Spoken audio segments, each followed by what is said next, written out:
لولا أن هدانا الله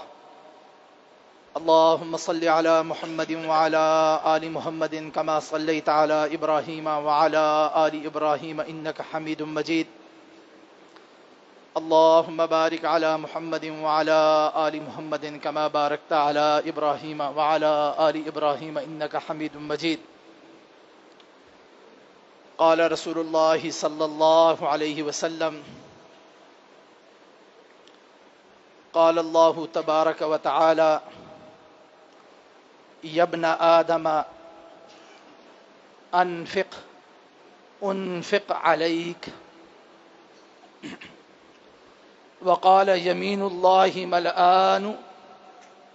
صحاء لا يغيظها شيء الليل والنهار.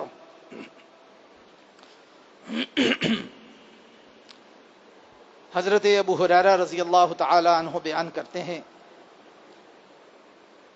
کہ اللہ کے نبی صلی اللہ علیہ وآلہ وسلم نے ارشاد فرمایا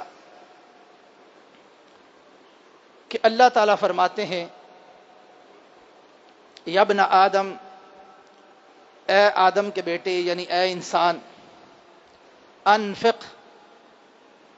علیک، تو خرچ کر، میں تجھ پر خرچ کروں گا۔ پھر جناب نبی کریم صلی اللہ علیہ وآلہ وسلم نے اللہ کا یہ فرمان بیان کرنے کے بعد آپ صلی اللہ علیہ وسلم نے فرمایا اللہ کا دایاں ہاتھ بہت اچھی طرح بھرا ہوا ہے،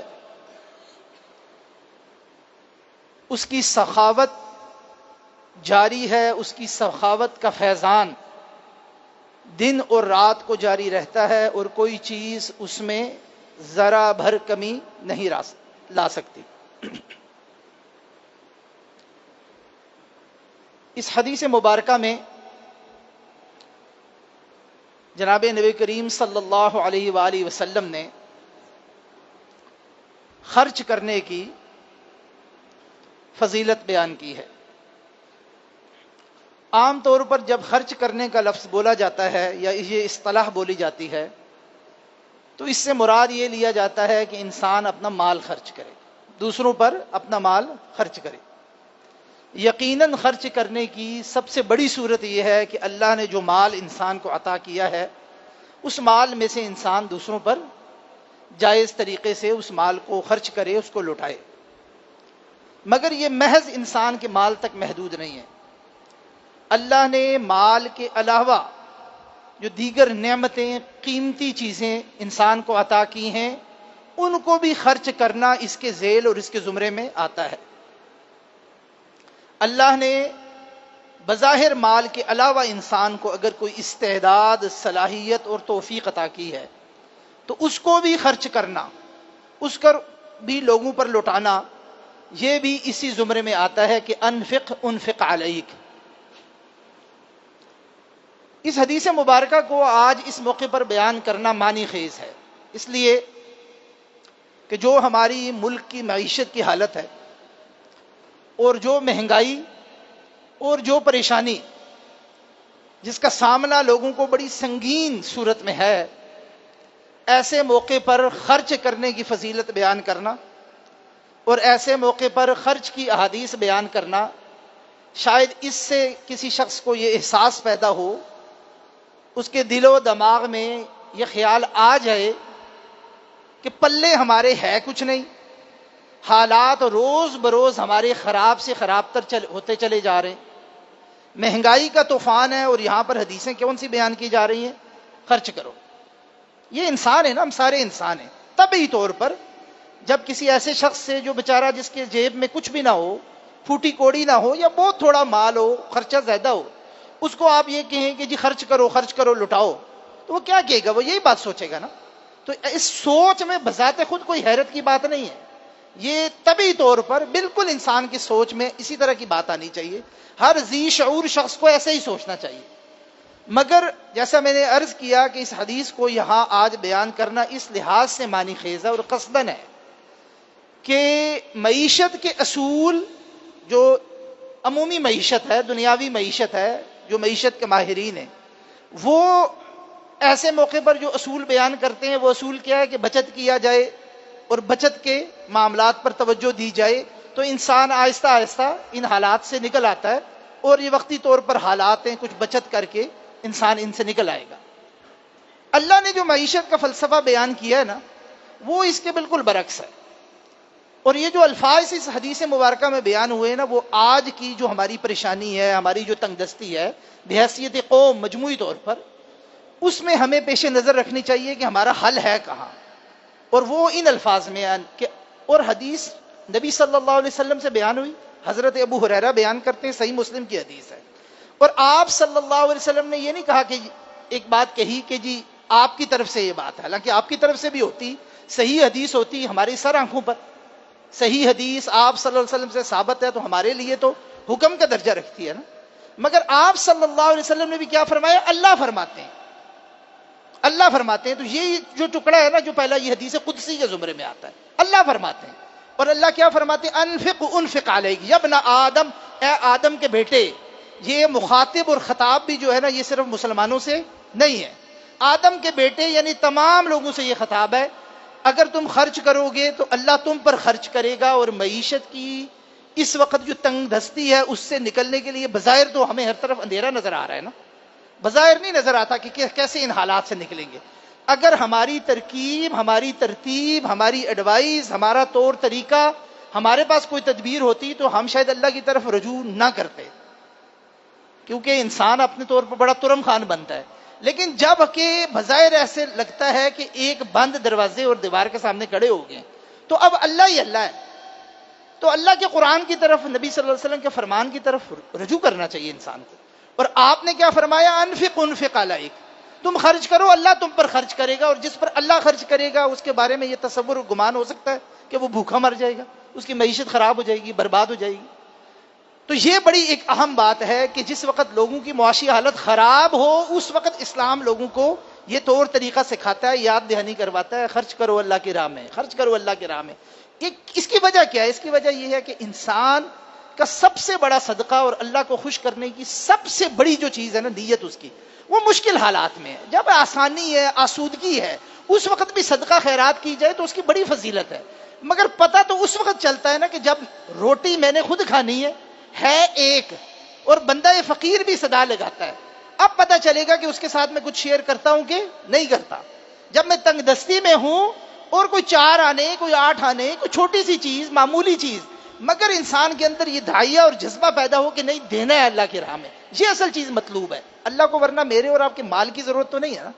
اللہ یہ دیکھتا ہے کہ ہم مشکل حالات میں بھی کیا رجوع اللہ کی صلاحیت رکھتے ہیں، اللہ کی طرف لوٹنے کی صلاحیت رکھتے ہیں۔ اب ظاہر بات ہے کہ غریب آدمی جس کے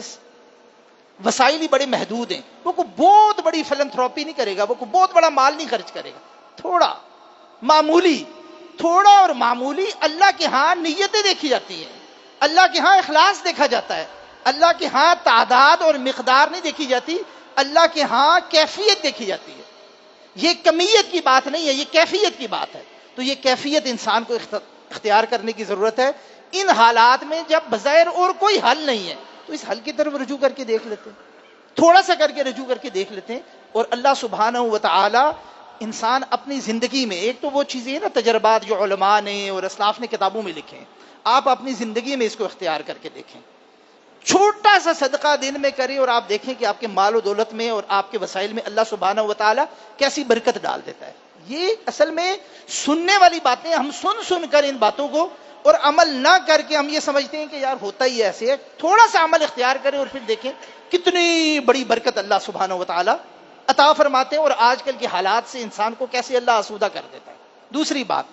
ایک ہے خرچہ وہ جو لازمی ہے اور فرض ہے، جیسے زکوٰۃ ہے، عشر ہے، وہ تو لازمی ہے نا، فرض ہے، دینا ہی دینا ہے۔ یہ جو خرچہ ہے نا، یہ خرچہ اس کے اوپر ہے، یہ خرچ کرنا اس سے اوپر ہے، یہ صدقات کے ذیل میں آتا ہے۔ یہ وہ صدقہ ہے جو انسان نے اپنے مال و دولت میں جو اللہ نے تھوڑا بہت عطا کر رکھا ہے نا، اس کے اندر چپکے سے، ایسے جیسے ایک ہاتھ سے دیا دوسرے ہاتھ کو نہیں پتا، ریاکاری سے بچ کر اللہ کی راہ میں دیا ہے، اور یہ صدقہ اور خیرات انسان کو بہت دور لے کے جاتا ہے، بڑی اس کی زندگی کے اندر۔ دوسری حدیث سے پتہ چلتا ہے کہ اس کے نتیجے میں انسان کی زندگی میں برکت پیدا ہوتی ہے، اس کی زندگی میں انسان کی مشکلات ٹل جاتی ہیں۔ یہ متعدد احادیث ہیں، آپ مختلف وقتوں پہ سن سکیں. اور آخری بات یہ کہ صدقہ کرتے ہوئے ظاہر بات ہے باقی اعمال کی طرح انسان کی نیت اللہ سبحانہ و تعالیٰ دیکھتے ہیں. جیسا میں نے ابھی یہ کہا, یہ نہیں اللہ سبحانہ و تعالیٰ دیکھتے کہ کتنا دیا اور کتنا زیادہ دیا. اور اہم بات یہ ہے کہ یہ بھی نہیں دیکھتے کہ کس کو دیا. عام طور پر ہم اس حوالے سے بھی بڑے سلیکٹو اور چوزی ہو جاتے ہیں اور بڑے حساس ہو جاتے ہیں کہ جب کسی کو دینے کے بارے میں ٹھان ہی لینا, کوئی جیب میں ہاتھ ڈال ہی لیں, تو ایسی اسکروٹنی کرتے ہیں اور ایسا انٹرویو کرتے ہیں نا اگلے بندے کا کہ وہ آئے اور ہمیں بتائے اور اس کا حسب نسب چیک کریں گے اور یہ دیکھیں گے کہ یہ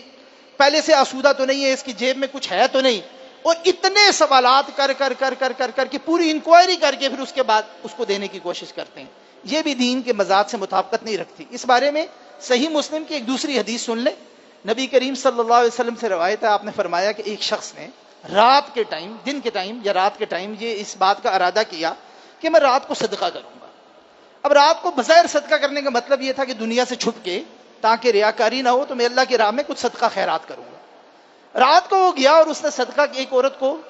خیرات کر دی. صبح جب اٹھا نا تو علاقے میں یہ بات مشہور ہوئی ہوئی تھی کہ ایک بدکردار اور زانیہ عورت کو رات کو کوئی صدقہ کے پیسے دے گیا. اب اس نے سوچا کہ یہ کیا بربادی ہو گئی, یہ تو ضائع ہو گیا, اس لیے کہ میں نے تو اللہ کی راہ میں صدقے کا ارادہ کیا تھا اور اپنی طرف سے بڑا اہتمام کر کے دیا تھا, یہ تو غلط بندے کو چلا گیا. چاہے خیر, اس نے سوچا کہ چلے, پھر اللہ سے ارادہ کیا کہ انشاءاللہ آج رات میں دوبارہ صدقہ کروں گا تاکہ ٹھیک بندے کو پہنچے. رات نکلا, اسی طرح اپنی طرف سے بڑی احتیاط کر کے کسی بندے کو صدقے اور خیرات کے پیسے دیے اور اس پر خرچ کر کے واپس آ گیا, سو گیا. صبح اٹھا تو پھر محلے میں شور کہ کوئی ایک مالدار آدمی تھا, آسودہ آدمی تھا, جس کو صدقے کی ضرورت نہیں تھی, اس کو پیسہ دے گیا. اس نے کہا یہ کیا, پہلے یہ ہو گیا, آج یہ کام ہو گیا میرے ساتھ. اس نے لیکن پھر اپنا ارادہ نہیں چھوڑا, اس نے کہا آج میں انشاءاللہ پھر اللہ کی راہ میں صدقہ کروں گا کہ صحیح بندے تک پہنچ جائے. تو یہ کرتے کرتے رات آ گئی. رات کو یہ پھر نکلا, اپنی طرف سے احتیاط سے دوبارہ صدقہ کر کے واپس آیا. صبح محلے میں شور کیا ہوا کہ جی ایک چور کو کوئی صدقہ دے کے چلا گیا. یہ صحیح حدیث ہے. اب یہ شخص جو ہے نا, یہ بڑا بے بس ہو کے بیٹھ گیا, سوچنے لگا. تو ایک حدیث کے الفاظ میں یہ کہ اس کو خواب میں آیا, دوسرے میں یہ کہ یہ بات کہی گئی. جو بات اس کو کہی گئی وہ یہ کہ تمہارا صدقہ ضائع نہیں ہوا, اللہ سبحانہ و تعالیٰ نے تمہاری نیت کے حساب سے, اس کی مناسبت سے تمہارے اس صدقے کو قبول کر لیا. بدکردار عورت کو جو صدقہ دیا وہ بھی قبول کر لیا. کیا ممکن ہے کہ اس صدقے سے اللہ سبحانہ و تعالیٰ اس کے دل میں یہ بات ڈال دیں کہ میں اس بدکاری کے پیشے کو چھوڑ کر کوئی اور کام کروں, آسودہ ہو گئی ہوں. جو مالدار تھا اس کو تم جو مال دے بیٹھے ہو, اس سے اس کو یہ احساس پیدا ہو جائے کہ مجھے بھی لوگوں کی مدد کرنی چاہیے. جو چور ہے وہ شاید چوری کرنا چھوڑ دے کہ جی مجھے اللہ نے مال عطا کر دیا.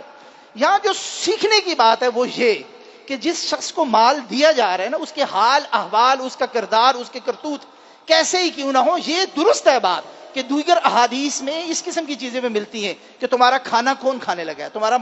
کہ ایسے لوگ جن کا عقیدہ ٹھیک ہو, جو نیک اعمال کرتے ہو, کوشش کرنی چاہیے انسان ان کی مدد کرے. مگر اس کے باوجود جیسے اللہ سبحانہ و تعالیٰ اپنی ساری مخلوق کو, اچھوں کو, بروں کو, ماننے والوں کو, نہ ماننے والوں کو اللہ عطا کرتا ہے, اس صفت کا ایک چھوٹا سا حصہ انسان کے کردار میں بھی نظر آنا چاہیے. اور یہ بہت زیادہ لوگوں کو پیچھے پڑھ پڑھ کے اور ان کے عقیدے جانچ کر اور ان سے سن کر اور پھر پوری صلاحیت کے بعد پھر اس بات کا فیصلہ کرنا کہ اس کو میں دوں اور اس کو میں نہ دوں, یہ چیز کو بہت زیادہ اللہ سبحانہ و تعالیٰ نے جو اسکیم بنائی ہے نا اس سے موافقت نہیں رکھتی. کیوں؟ اس لیے کہ اللہ کو یہ دیکھنا ہے کہ کس شخص نے کس نیت کے ساتھ اللہ کی راہ میں مال خرچ کر دیا, اور صدقہ چاہے کسی امیر کو دے دیا, اللہ سبحانہ و تعالیٰ نیت کے مطابق اس کو قبول کرتے ہیں. تو اس بات کی کوشش کرنی چاہیے, اہتمام کرنا چاہیے کہ اگر انسان کے پاس کوئی کھجور ہی کیوں نہ ہو, اس کھجور کا ٹکڑا صدقہ کر دے. ان حالات میں گھر میں کوئی چھوارا, گھر میں کوئی کھانے کی معمولی چیز پڑی ہوئی, رات کی روٹی بچ جائے, گھروں میں ضائع ہو جائے, اس سے بہتر ہے کہ ہم رات کو اس کو صدقہ کر کے اللہ سبحانہ و تعالیٰ کو خوش کر کے اور انفق علیہ کا اہتمام کر کے سوئیں, اور صبح اللہ سبحانہ و تعالیٰ ہمارے معاملات میں برکت عطا فرمائے. سبحانک اللہم و بحمدک, اشہد ان لا الہ الا انت, سبحانک استغفرک و اتوب الیک.